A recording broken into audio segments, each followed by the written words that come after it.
this is for anyone in sales.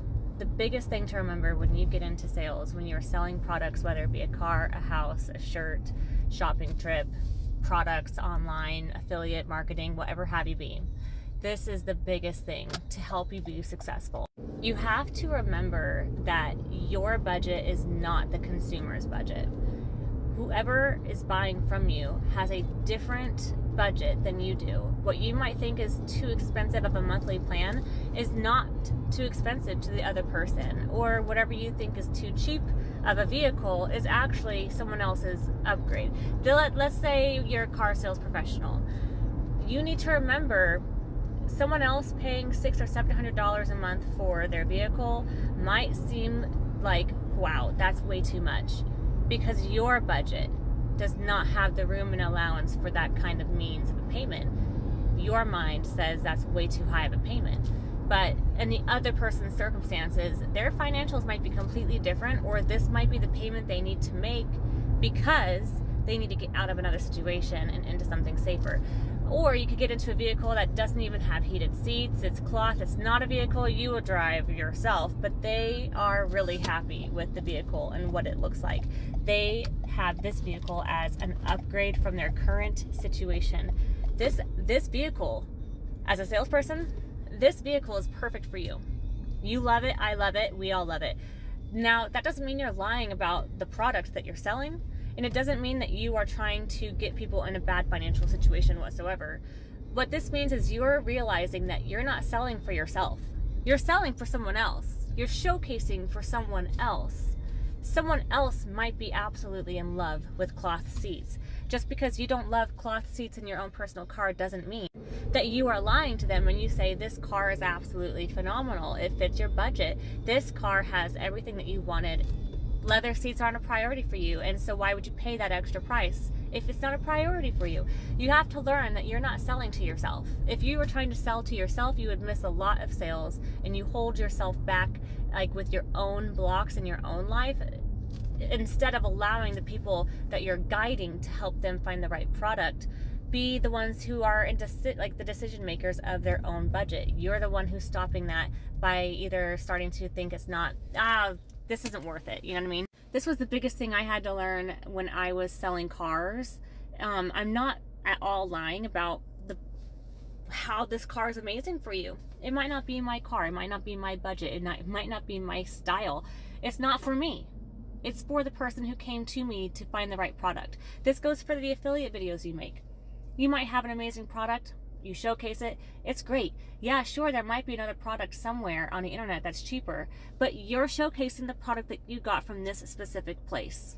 And if people choose to buy from you, it's because they're not people that who comment, oh, you can go and buy it here for cheaper, you can buy it here for cheaper, who aren't even like affiliated with you. They just don't want you to make money off of something that costs $6 when they found it for $2 on another website, and so they comment and they try to comment and get people not to buy from you.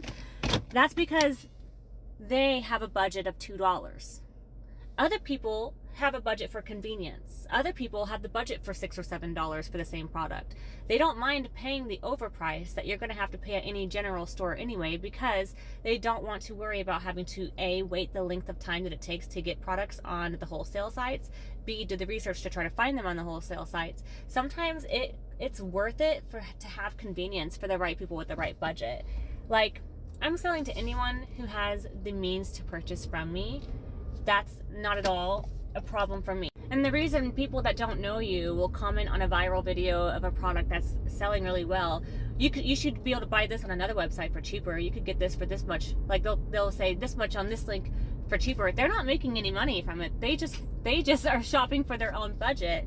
And so they see someone else who has a product that costs higher on another app, and they're like telling all these people, you should just buy it from here because it's cheaper. It's because they wouldn't be good in sales, because they are shopping for their own budget. They're limiting themselves. And if we're going to be for real, the shops are not always the same shops, the same warehouses that each product comes out of. So if you're going to steer people in a different direction, you better have a product from that exact direction to make sure that it's legit and you're not steering thousands of people away from getting something that was legit from the right shop.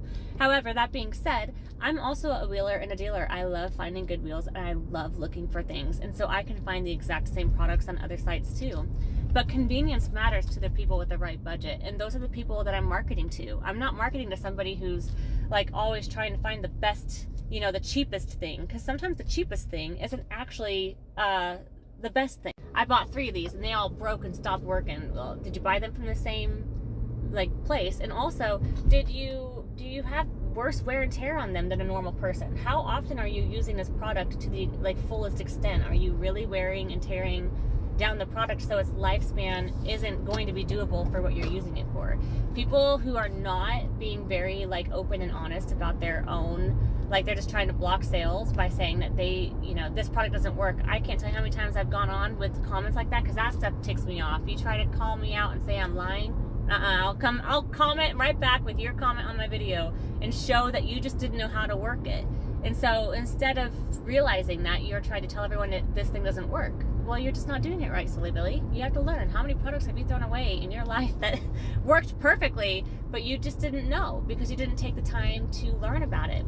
That being said, when you're in sales, you're going to have people who are trying to shop for themselves, and so they think that things are outrageously priced, and so they try to defer people who are on your video to shop for that price. But at the end of the day, those people aren't going to buy your product anyway. People who get deferred from those comments weren't planning on buying your product anyway because they are not on the same budget that you're promoting the product for, and that's okay.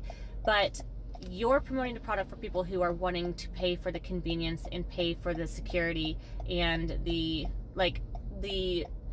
zero probability of it not being what they wanted. You know what I mean? Like, they know that they're going to get that product in the same shop and it's going to do exactly what you said it's going to do because you have a video of that exact product in that same shop, and that's called convenience, right? It's called convenience. And even in the wedding industry, when I'm selling myself as a wedding coordinator, I'm not selling myself to the lowest bidder. I don't want to work for people who can't afford me. You want to know why? It's the worst, because they are the worst clients to have, because they are the most unappreciative clients. And I say that with love.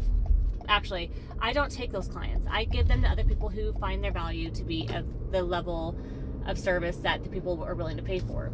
I am not that value. I'm higher than that value. And so you're going to get exactly what I say you're going to get, and it's going to be the exact experience that meets the exact expectations I tell you I'm going to have, and I'm going to do a flawless job. But if I allow people who can't afford me to want to have my services anyway, they end up wanting me to do way more than I said I could do, because they already feel like they're paying way more than they wanted to for me.